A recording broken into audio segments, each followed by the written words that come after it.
Hi, welcome back to Guessagaingaming. So here we are back in Watch Dogs Legion. We're in East London. This is the furthest into East London you can kind of get in the game, to where I was brought up actually. We're in Wapping, which is not as nice as some parts of London. It's near the docks area. It's got much more redeveloped in recent years, but it's still not the nicest areas. All of it isn't anyway. I'm not a flashy person, so it would suit me. Anyway, today's video is about Dragon Age Veilguard, or actually it's kind of not, it's kind of about EA and what they've taken from what happened with Dragon Age Veilguard. So I've read some things that EA have said, direct quotes of what EA have said about why the Veilguard didn't quite succeed, and some of the quotes are a bit disturbing in the context of what they've taken from it. So they've said things like, in order to break out beyond the core audience, gamers need to directly connect with the evolving demand of players who increasingly seek shared world features, deeper engagement, etc, etc. And the things like shared world and deeper engagement, beyond the core audience, these things all sound like live service jargon to me. In fact they are, because they don't.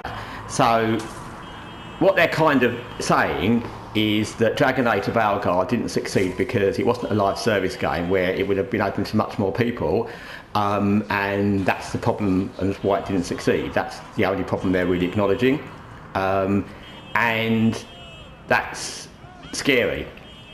It's scary for a number of reasons. Number one, it's scary. I'm not surprised, by the way. None of these things surprise me, because I think the gaming industry, especially the AAA gaming industry, is determined to shoot itself in the foot or destroy itself for some reason which is beyond my understanding.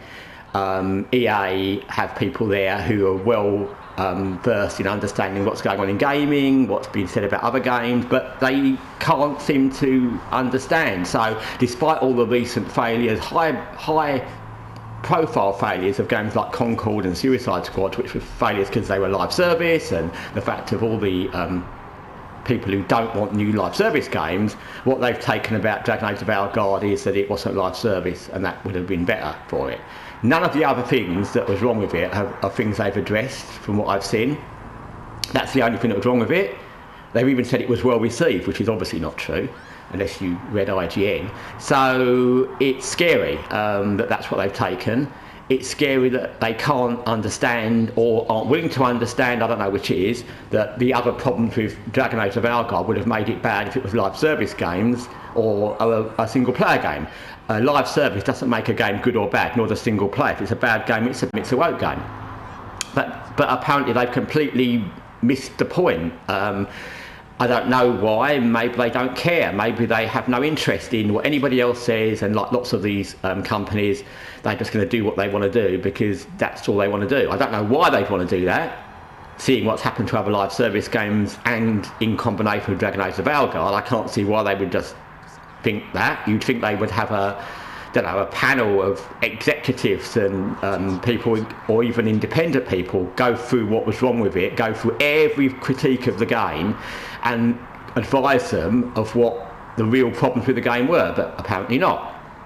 And the reason this is doubly scary is obviously EA's a big company, BioWare used to be, and they're in charge of Mass Effect, which unfortunately, like Dragon Age, is another franchise I really love. I even loved Mass Effect Andromeda. I thought that was a really great game. I know it wasn't following on from Mass Effect, and it's not the same kind of game. I'm not saying it's as good as the original Mass Effect trilogy, but I really enjoyed Andromeda as well for different reasons. I thought the gameplay in Andromeda was better than Mass Effect. Obviously it was a newer game, but there was other problems about it, but I enjoyed it.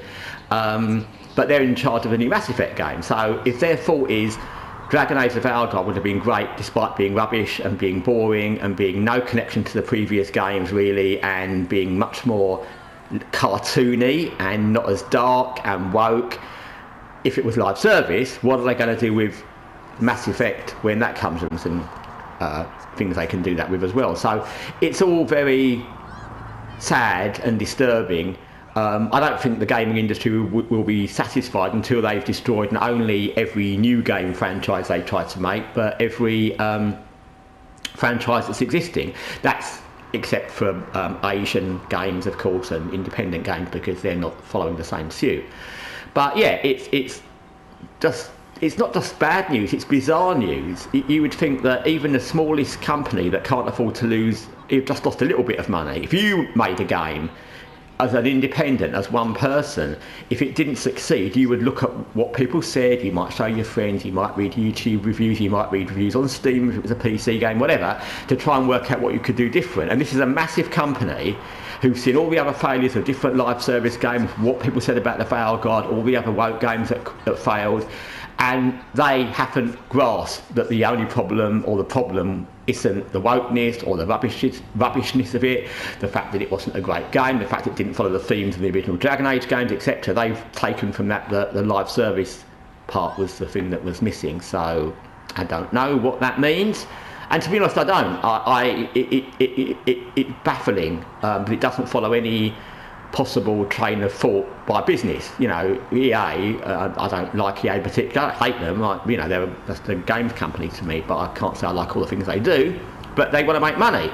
So you would think that just to make money they would look at the failures of live service games, thinking that's going to save a game, but apparently not. Anyway, thanks for watching Guessagaingaming from East London.